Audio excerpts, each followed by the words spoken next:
आज से हम एक श्रृंखला शुरू कर रहे हैं, पार्षदों से मुलाकात। कि आपने ये श्रृंखला चालू की है, इसके लिए बहुत बहुत अभिनंदन है आपका।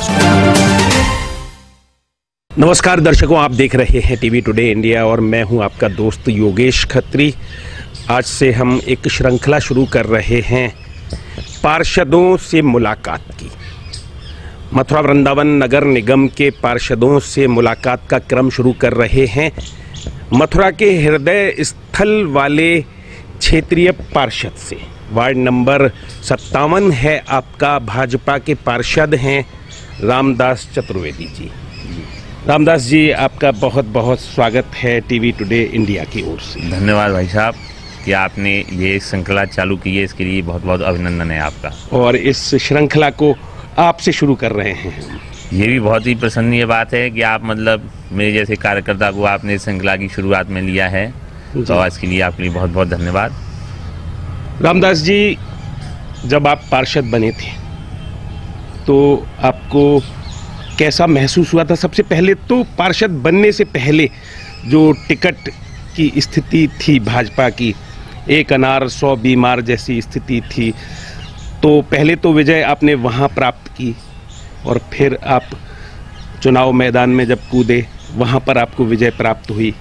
तो इन दोनों अनुभूतियों को बयां करें आप सबसे पहले। मैं एक तो भारतीय जनता पार्टी का लगाव मेरा तो 2000 से चालू हुआ है, 1999 से। उससे पहले मैं संघ का कार्यकर्ता रहा हूँ और मुझे संगठन में और लोगों के साथ कार्य करने की बड़ी रुचि रहती है। उसी की रुचि को रहते हुए संघ के कार्यक्रमों में से मुझे भाजपा के विभिन्न दायित्व दिए गए। मैं नगर मंत्री भी रहा भाजपा से, जिला प्रकोष्ठ में भी रहा, जिला प्रचार प्रमुख भी रहा और विभिन्न दायित्वों को रहते हुए जब भाजपा ने मुझे एक पार्षद के रूप में दायित्व दिया और मुझे चुना कि मैं उनका प्रतिनिधि बन के वार्ड नंबर 57 में पार्षद के रूप में जाऊं, तो मुझे ये महसूस हुआ कि वास्तव में छोटे कार्यकर्ता की भी एक संगठन में वैल्यू होती है। मुझे जैसे छोटे कार्यकर्ता को इतना बड़ा दायित्व दिया गया और जब आपको ऐसा पूरा आभास नहीं था, उम्मीद नहीं थी कि टिकट आप ही को मिलेगी? हाँ, मुझे ऐसा कुछ नहीं। मैंने एक सामान्य आवेदन दिया था। लाइन में 15 लोग थे हमारे क्षेत्र से, तो मैंने भी एक सामान्य कार्यकर्ता के रूप में अपनी इच्छा व्यक्त की थी और मुझको दायित्व मिलेगा तो मैं समाज सेवा का कार्य करूंगा जी। और पार्टी ने मुझे इस योग्य समझा और मुझे अपना प्रत्याशी बनाया। और किसी प्रकार का कोई विरोध नहीं रहा आपके क्षेत्र में कि नहीं वैसा कोई बागी उम्मीदवार के रूप में? हमारे यहाँ तो हमारे जो, अब मैं इस बात को बिल्कुल नहीं कहने में कोई गुरेज नहीं रखूंगा कि जो हमारे ही लोग थे उन्होंने ही एक प्रत्याशी, हमारा भाई जो है कार्यकर्ता था, उसे मतलब जो है खड़ा किया। उनकी अपनी अभिरुचि थी और जनता के बीच में हम 14 प्रत्याशी थे और 14 प्रत्याशियों में सभी अपने आप में मतलब जीत का दावा रखते थे और मेरी गिनती तो 5वीं और 6ठे मतलब प्रत्याशी के रूप में होती थी नंबर पे। लेकिन मुझे जनता का बहुत सहयोग मिला और मेरे युवा साथियों का और बुजुर्गों का आशीर्वाद, जिन लोगों ने मुझे इतना बड़ा दायित्व प्रदान किया। अच्छा। और एक बहुत विशेषता रहेगी, जितने भी प्रत्याशी थे उन सबकी जमानत जब्त हुई मेरे वार्ड से। ये भी अच्छा।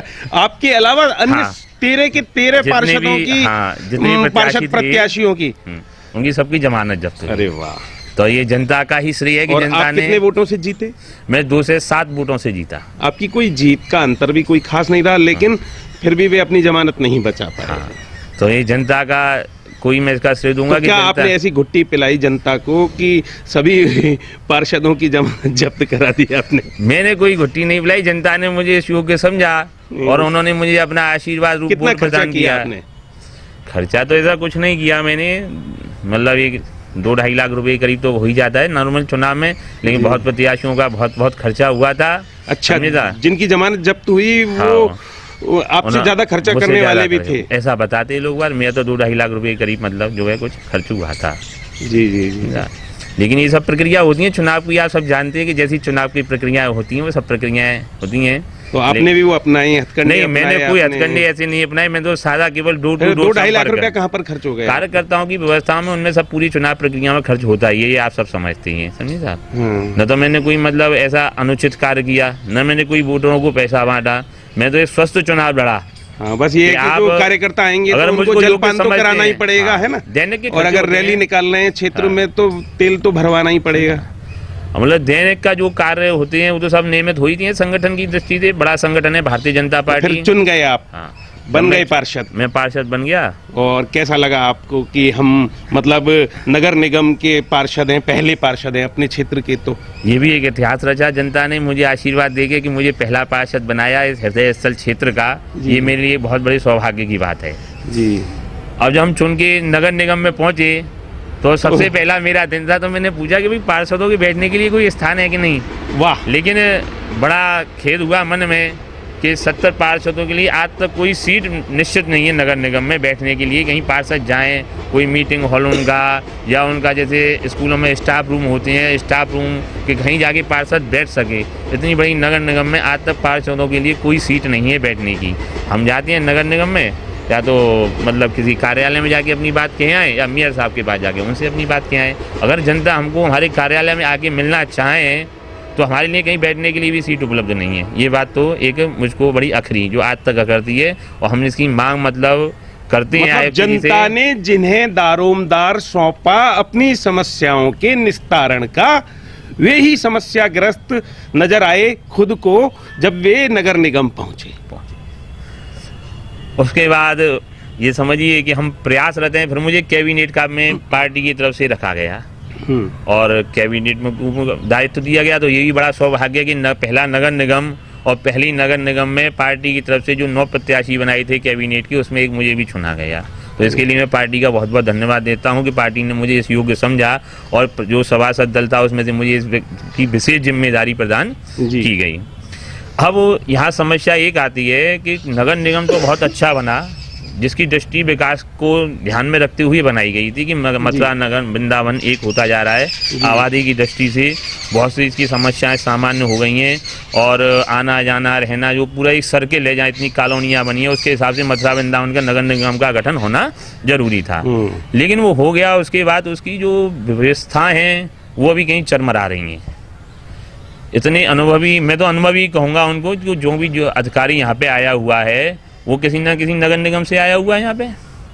और मथुरा जो पहले से ही व्यवस्थित था, मथुरा वृंदावन की नगर पालिकाएं बहुत सी सुविधाओं से पहले से व्यवस्थित थी, लेकिन जो नए गांव जोड़े गए आसपास के उनमें अव्यवस्थाएं देखने को मिली। लेकिन उसके बावजूद भी आज तक एक कोई व्यवस्थित ढंग से मथुरा के विकास की योजना हमारे अधिकारी तैयार नहीं कर पाई। जो समस्याएं हैं वो वहीं की वहीं खड़ी हैं। हम लोग अपने सुझाव देते हैं तो अधिकारी मतलब उन व्यवस्थाओं को केवल फाइलों में घुमाते हैं। जो एक शैली हमारे मोदी जी ने और योगी जी ने अपना रखी है काम की त्वरितता, वह यहाँ देखने को मुझको नहीं मिली। अच्छा, एक बात लग रही है रामदास जी, आप बहुत अच्छा खेल रहे हो, है ना, और बहुत अच्छा बोल रहे हो। अगर हम ये कहें तो ज़्यादा अच्छा है कि आप अपनी पार्टी को तो बचा कर चल रहे हो, है ना, और पार्टी के प्रति पूरी आस्था भी व्यक्त कर रहे हो। लेकिन जो भी नाकामियां हैं, जो भी परेशानियां हैं, जो भी समस्याएं हैं, उनका ठीकरा आप जो ब्यूरोक्रेट्स हैं उन पर फोड़ रहे हैं। नहीं, ऐसा नहीं। मेरा एक दृष्टि है अपनी, और जो सामान्य दृष्टि से जनता एक पार्षदों को या किसी भी प्रतिनिधि को चुनती है जी। जनता के प्रतिनिधि के रूप में हम किसी भी जो संस्थाएं, चाहे वो लोकसभा है, चाहे विधानसभा है, या जो है स्थानीय निकाय होती हैं, जो प्रतिनिधि चुना जाता है वो ट्रस्टी के रूप में होता है जी। ये जनता की संपत्ति है, उसकी हम ट्रस्टी हैं 5 वर्ष के लिए चुने गए कि हमको जनता के विकास कार्य कराने हैं, जनता की जो संपत्ति है उसका संरक्षण करना है और समृद्धि की रक्षा करनी है। ये कार्य में और हमारे कार्य करने की जो जितने भी औजार हैं या मशीनरी कहेंगे वो सब कर्मचारी और अधिकारी हैं। और जब कर्मचारी अधिकारी ट्रस्टी के मनमाफिक कार्य में न करेंगे तो फिर क्या होगा? और लड़ेंगे आपस में। नहीं, ये उनमें सामंजस्य का अभाव होगा। अभी पिछले दिनों आपने देखा ही होगा, हमारे टीवी टुडे इंडिया पर हमारे साथी जो हैं चंदन सैनी, उन्होंने कवर किया वहाँ पे जाके कि जो अपर आयुक्त जी वाला मामला आप कह रहे हैं, सुशीला जी वाला। हाँ, वो भी एक बड़ा निंदनीय कृत्य है कि इतनी आप बात बताइए जो इस स्तर के PCS स्तर के अधिकारी आपस में ये संदेश देते हैं तो जनता में क्या संदेश जाता है जी। ये बड़ा लगवा दिया दूसरे अधिकारी के कार्यालय पर। मैं तो इसे कहूँगा ये बड़ा निंदनीय कृत्य है जो नगर निगम में मतलब अपनी रोटियों को सेकते हैं। तुलसीदास जी ने एक बहुत बढ़िया अपनी पंक्ति लिखी है, सजो वेद गुरु तीन जो और प्रिय बोले भय आस और राज धर्म कर तीन कर होइए भी गए नाश। प्रिय बोलने वाला और आस के वसीभूत रखने वाला कोई भी, या वो सचिव हो या गुरु हो, समझे ना, तो वो दोनों तीनों जो व्यक्ति हैं वो तीनों चीज़ों का नाश कर देती हैं। प्रिय, भय और आस, या तो किसी डर के मारे वो काम कर रही हैं कि हमको अपनी निर्भीकता से काम करना ही नहीं, या उनको कोई आस है कि हमको यहाँ से ये मिलेगा वो मिलेगा वो मिलेगा, तो वो कार्य जहाँ भी ऐसी मति से करेंगे। या कोई खराश है, हाँ है खराश भी हो सकती है ये कि जो मैं इस विषय में नहीं जाना चाहूंगा, वो व्यक्तिगत विषय हो जाते हैं। हाँ। लेकिन इसको मैं लेना नहीं चाहूंगा, मैं तो नगर निगम की ही बात करूंगा। पहले उनको पदभार मिला था कोई, फिर अभी विषय उनके कार्यालय पर उन्होंने ताला लगवाया, उनके पति ये व्यक्तिगत उनके विषय हो सकती है, लेकिन इसमें जाना नहीं चाहूंगा क्योंकि वो अफसरों के मामले, अधिकारियों का है क्या कि थोड़ा बहुत कहीं इसमें हाँ कुछ ऐसा रहा होगा, तो अगर कुछ है तो ये भी एक बड़ा निंदनीय कार्य है। लेकिन मैं इस विषय को नहीं लूंगा। और आपने नगर निगम के विषय में चर्चा करी, तो नगर निगम के 2-3 विषयों पे आपको जानना चाहूंगा। जी जी जी। एक तो नगर निगम में 74वां संशोधन है, वो लागू होना चाहिए निश्चित रूप से, क्योंकि और जो राज्य हैं जैसे हमारे गुजरात है, महाराष्ट्र है, हरियाणा है, दिल्ली है, इनमें सब में 74वां संशोधन लागू है। 74वें संशोधन के अंतर्गत हमारे मेयर साहब को भी अधिकार मिलेंगे और पार्षदों को भी अधिकार मिलेंगे कार्य करने की दृष्टि से। अभी हम लोग जो हैं वो अधिकार शून्य हैं, हम कह तो सकते हैं लेकिन बाध्यकारी नहीं है, हमारा हर कहना माना जाए अधिकार। अभी अधिकार की तो छोड़ो, अभी बैठने को सीट ही मुहैया नहीं है, स्थान ही उपलब्ध नहीं है, नियत नहीं है। जो पार्षद है वो भी अधूरा है। तो नगर पालिका ही भली थी, पहले उसमें सभागार तो था कम से कम। हाँ सभागार था, और पार्षदों के पास वो जो वहाँ के सभासद होते थे उनको कार्य करने का अधिकार था। कब बनेगा ये कार्यालय नगर निगम का? ये ऐसे कब तक दुकानों में चलता रहेगा कार्यालय नगर निगम का? हमने तो इसका प्रोजेक्ट पूरा भेजा है और ऊपर से भी मतलब पैसा वहाँ से सैंक्शन होने के लिए प्रक्रिया है, लेकिन यहाँ के जो गतिविधियाँ हैं प्रशासनिक वो धीमी है, उनकी वजह से कार्य प्रगति नहीं पाता है। हमारी केंद्र की, फिर आप कहेंगे मुझसे कि आप सरकार, मैं फिर कहूँगा कि हमारी केंद्र की और राज्य की जो सरकार है, योगी और मोदी की सरकार, वो विकास के लिए हर कार्य के लिए पैसा दे रही हैं, लेकिन करने की शक्ति और करने की क्षमता अधिकारियों की कितना विकास करा सकती हैं और कर सकती हैं। और आपके जो मोदी जी हैं वो आगरा तक आ रहे हैं और योगी जी सड़कों तक पर घूम रहे हैं, वाराणसी की आज सुबह ही घूमे हैं। अब आप देखिए दूसरा विषय, मैं आपको बता रहा हूँ, घाटों की साफ सफाई के लिए नगर निगम को पैसा दिया गया है। क्या आप देख रहे हैं उसमें कहीं मतलब इसमें कहीं कसर है देने में, लेकिन अधिकारियों की मनोदशा नहीं है कि हम जिसको धरातल पे ला सकें। यानी कि हृदय योजना जो है अब वो फलीभूत नजर नहीं आ रही है। अब हृदय का पहले प्रोजेक्ट था, हृदय स्थल पर लागू की गई है हृदय योजना। 3 लोग से न्यारी मथुरा नगरी और उसका हृदय स्थल होली गेट और उसके अंदर का क्षेत्र, वहाँ पर आई है हृदय योजना, और उस हृदय योजना का भी सही ढंग से क्रियान्वयन नहीं हो पा रहा है। और उसकी जो राशि आई हुई थी वो लगभग मतलब उसका समय निकला जा रहा है ना। अभी आप ये देखिए 15 करोड़ की योजना थी जो 2015 में ही लागू अभी आए थे अमृता बिजाज जी, वो क्या बता रहे थे? मैं इसको शॉर्ट में बताता हूँ आपको। 15 करोड़ की योजना थी होली गेट से विश्राम घाट और विश्राम घाट से बंगाली घाट। वो योजना को शॉर्ट करके इन्होंने 9 करोड़ की कर दिया। 15 करोड़ की योजना को 9 करोड़ कर दिया। अब 9 करोड़ की योजना में जो कार्य स्वीकृत हुए थे, जो 22 जनवरी को हमारे जो सुमित कक्कड़ जी थे, संयुक्त आयुक्त शहरी विकास मंत्रालय, वो आए, उन्होंने इस कार्य को देखा और कार्य देने के बाद CPWD को ये कार्य दी गई हृदय योजना का कि CPWD इस कार्य को करेगी, क्योंकि नगर निगम ने कार्य नहीं किया। जो उसके जो शर्तें थी उनके अनुसार नगर निगम में कोई ठेका लेने वाला नहीं था, जो मुझे बताया गया। फिर हमने उनसे आग्रह किया तो उन्होंने CPWD को दिया। CPWD के जो अधिकारी हैं उनका कहना है कि नगर निगम के जो अधिकारी हैं वो उनका सहयोग नहीं कर रहे हैं। इस वजह से ये योजना मतलब हमारी समझिए कि 22 जनवरी के बाद इसको हमने 17 अगस्त को उद्घाटन भी करवाया इस योजना का। उद्घाटन के बाद कार्य चालू हुए, कार्य की प्रगति शून्य है। यहाँ तक ये समझिए कि एक स्थिति आ गई सब कार्य बंद कर दिए जाएं क्योंकि निगम का सहयोग न मिलने के कारण, जो CPWD के अधिकारी कहते हैं। जब इसका संज्ञान हमने शहरी विकास मंत्रालय को पुनः कराया तो वहाँ से सुमित कक्कड़ जी जो संयुक्त सचिव हैं और अतिरिक्त सचिव जी दोनों आए यहाँ पे। उन्होंने देखा, देखने के बाद कहा कि इसमें क्या कमी है। ये कहते हैं कि साहब जनता नहीं होने देती है। आज तक ये कोई ऐसा पत्र नहीं ला पाए या कोई विषय नहीं ला पाए। कौन विरोध करता है? विरोध करती है जनता। तो इस वजह से केवल क्योंकि उसका कारण ये है कि इनकी जो आपस में जो सामंजस्य है CPWD का और नगर निगम के अधिकारी का, वो कहीं नहीं बैठता है। अगर इनका सामंजस्य कहीं बैठता है तो इस विषय को हमने संज्ञान में दे दिया है। लेकिन आप ये देखिए, जब योजनाएं धरातल पर नहीं आएंगी तो हम जनता को क्या दे पाएंगे 2019 में, हम ये कहते हैं। हमारा बहुत कार्य हुआ है, लेकिन एक मेरे क्षेत्र के लिए बहुत बड़ी सफलता है, इसका श्रेय मैं श्रीकांत शर्मा जी को दूंगा कि हमारे क्षेत्र में मैंने अपनी जनता से वादा किया था कि झूलती हुई केबलों से मैं आपको मुक्ति दिलाऊंगा। तो झूलती हुई केबलों से मुक्ति दिलाने के लिए उन्होंने लगभग 15 करोड़ रुपए की लागत की जो अंडरग्राउंड का कार्य है वो मेरे वार्ड नंबर 57 में कराया है, जो कार्य प्रगति पर है। लगभग 3 महीने से काम चालू है और 31 जनवरी तक वो पूर्ण हो जाएगा। ये सबसे बड़ा श्रेय मतलब श्रीकांत जी के माध्यम को मेरी जनता के लिए मिला है कि मेरी जनता और मेरे कार्यकर्ताओं ने जो मेहनत करी उसका ये श्रेय उनको ही जाता है। मैं नहीं लूँगा, मैंने कराया, लेकिन ये कार्य बहुत दिनों से पड़ा हुआ था, लेकिन आज ये कार्य मतलब संपादित। रामदास जी, आप बहुत अच्छे हैं और आपकी भाषा शैली बता रही है कि आप घिसे मंजे भी हैं और मतलब कुल मिलाकर ठीक है। आपका कार्य व्यवहार ऐसा है कि जिस पर सीधे कोई उंगली नहीं उठाई जा सकती है और आप ज़मीन से जुड़े हुए हैं, संघ से जुड़े हुए हैं और जनता से जुड़े हुए हैं।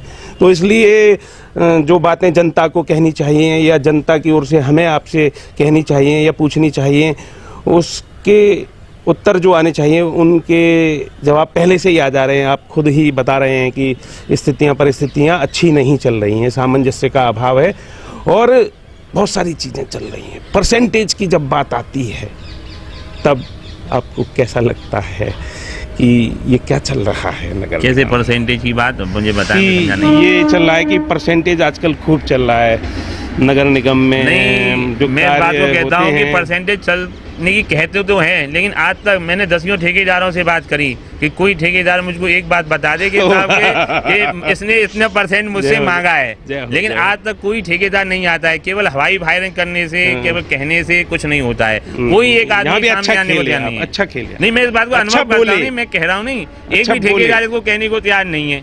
किसी भी विषय का ठेकेदार कि हमसे इतने परसेंट मांगा जाता है, जब मांगा ही नहीं जाता है तो फिर इस बात को कौन करता है, कौन लेता है और कौन देता है, ये तो राम ही जाने। हो सकता है आप नहीं लेते हो रामदास जी, लेकिन और बहुत सारे लेते हैं। नहीं, मैं अपनी कहता हूँ निश्चित रूप से, अपने जैसे सभी साथियों की कहता हूँ कि मेरा साथी कोई भी नहीं ले रहा है। और मैं अपने मेयर साहब की भी कहता हूँ, हमारे मेयर साहब भी एक पैसे के कहीं दागी नहीं है। अगर कहीं है तो जो बात कहीं छुपी नहीं रहती है, आपसे लिया या मुझसे लिया, हम दोनों से न लिया, किसी तीसरे से लिया, अगर कहीं ना कहीं होगी तो बात तो कभी खुलेगी। अच्छा। और जब खुलेगी तो सब सामने होगी। फिर काम क्यों नहीं हो पा रहे हैं ये बताइए। बस इसी वजह से तो काम नहीं हो रहे हैं कि अधिकारियों को कुछ मिलने की व्यवस्था नहीं है, बंदर नहीं पकड़े जा पा रहे हैं। बताइए, सबसे बड़ी समस्या आपके क्षेत्र की विशेष तौर पर आजकल तो वैसे मथुरा वृंदावन पूरे में ही है और पूरे ब्रजमंडल में है, आसपास के जिलों में भी हैं, लेकिन जितना साम्राज्य आपके क्षेत्र में वार्ड नंबर 57 में मथुरा वृंदावन नगर निगम के वार्ड नंबर 57 में देखने को मिलता है, शायद वो आप ही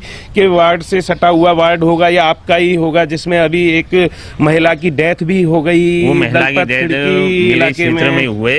अच्छा, आपके इलाके में बड़ा दुख है मुझे उसका कि उस महिला की मतलब अकस्मात मृत्यु हो गई। लेकिन इस विषय को मैं आपको संज्ञान में लाना चाहता हूं कि इस विषय का भी पहला लेटर नगर निगम में मैंने दिया है। आप कहेंगे तो मैं आपको लेटर उपलब्ध करा दूंगा जिस पे कार्रवाई हुई है और ऊपर तक हमारे यहाँ तक कार्रवाई के लिए गया। जब वन विभाग कहता है कि साहब हमको अनुमति नहीं है उनको छोड़ने की, जंगल में नहीं दे सकती, तो मैंने वन विभाग से भी क्वेश्चन किया कि जो ये बंदर हैं ये जंगली जानवर हैं कि शहरी जानवर हैं, ये बताएं।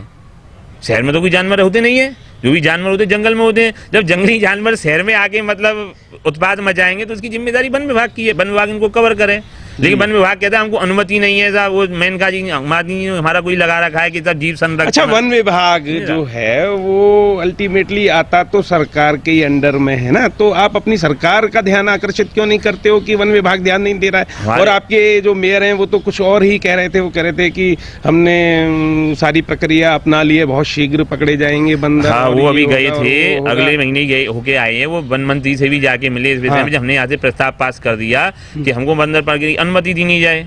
जब अनुमति नहीं मिली तो वन मंत्री से भी मिले, तो उन्होंने कहा मैं इस विषय को देखते हुए मेनका जी से भी बात करने की उन्होंने कही है कि कैसे इस बस वो एक बार हुआ है और उनके कर्तव्य की इतिश्री हो गई और आपने भी थोड़ी बहुत अपनी प्रक्रिया। नहीं, मैं तो हमेशा हर विषय में बताइए कि ये बंदर पकड़े जाएंगे या नहीं। गत जो बैठक हुई है, हमारी बैठक हुई है 17 दिसंबर को, उस बैठक में भी मैंने इस विषय को उठाया है कि बंदरों के विषय में क्या प्रक्रिया चल रही है, लेकिन हमारे आयुक्त जी का एक ही जवाब है, प्रक्रिया चल रही है। थोड़े आयुक्त जी हमसे मतलब मैं नाराज नहीं कहूँगा, उनकी थोड़ी थली ऐसी लगती है कि हम उनसे ज़्यादा बोलते हैं, पूछते हैं, क्योंकि हम तो एक निर्भय आदमी हैं और जनता ने जिस कारण से हमको चुना है उस कार्य के लिए हम वहाँ जाते हैं। उनसे जब क्वेश्चन करते हैं तो जो प्रशासनिक अधिकारी हैं हमारी नगर निगम के, वो अपने आप को असहज महसूस करते हैं। अच्छा, कहीं ना कहीं मैं ये देखता हूँ, तो कहीं मुझ पे आरोप भी लगाते हैं कि रामदास जी बहुत ज़्यादा बोलते हैं, किसी की सुनते नहीं है, ये भी आरोप मुझ पर लगाते हैं। लेकिन मैं आरोप से डरने वाला नहीं हूँ, मैं अपनी बात को कहने में कहीं हिचकिचाता नहीं हूँ और बेबाक अपनी बात रखता हूँ। ये मेरी आप ये बता दीजिए बस कि बंदरों की समस्या का कभी हल होगा? निश्चित रूप से होगा बंदरों की समस्या का। क्या लगता है आपको? लगता नहीं, निश्चित रूप से आज होगा कि कल होगा? देखो, हम तो ये चाहते हैं बहुत जल्दी हो, लेकिन इसमें कहीं ना कहीं हमारी जो प्रशासनिक व्यवस्था है वो भी कहीं ढीली। मैं इसको निश्चित रूप से कहूंगा। आपको क्या लगता है कब तक होगा? मैं चाहता हूँ कि 2 महीने 2 महीने में हो जाना चाहिए, अगर इतनी प्रक्रियाएं पूरी चाहता हूँ नहीं, लगता क्या है कि होगा, कब तक होगा, कितने समय? मैं कहता हूँ आज ही हो जाए, लेकिन करने वाली तो ये थे हमारे पार्षद जी और वार्ड नंबर 57 के पार्षद जी, 3 लोग से न्यारी मथुरा नगरी के हृदय स्थल होलीगेट क्षेत्र के पार्षद जी, मथुरा वृंदावन नगर निगम के पार्षद जी। और ये श्रृंखला हमने आज से शुरू की है, इनसे शुरू की है।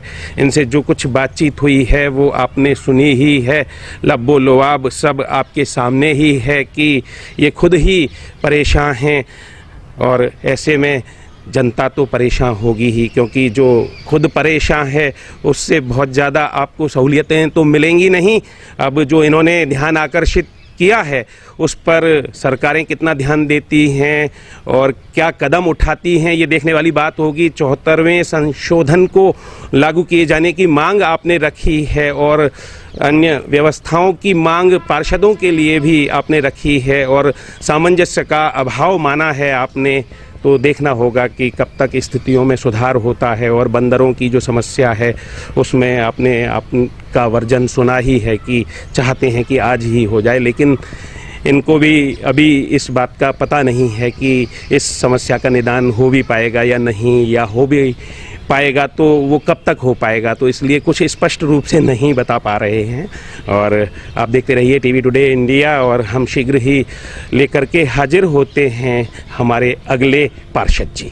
टीवी टुडे इंडिया के लिए वीडियो जर्नलिस्ट साथी चंदन सैनी के साथ योगेश खत्री। आज से हम एक श्रृंखला शुरू कर रहे हैं, पार्षदों से मुलाकात। ये आपने ये श्रृंखला चालू की है, इसके लिए बहुत बहुत अभिनंदन है आपका।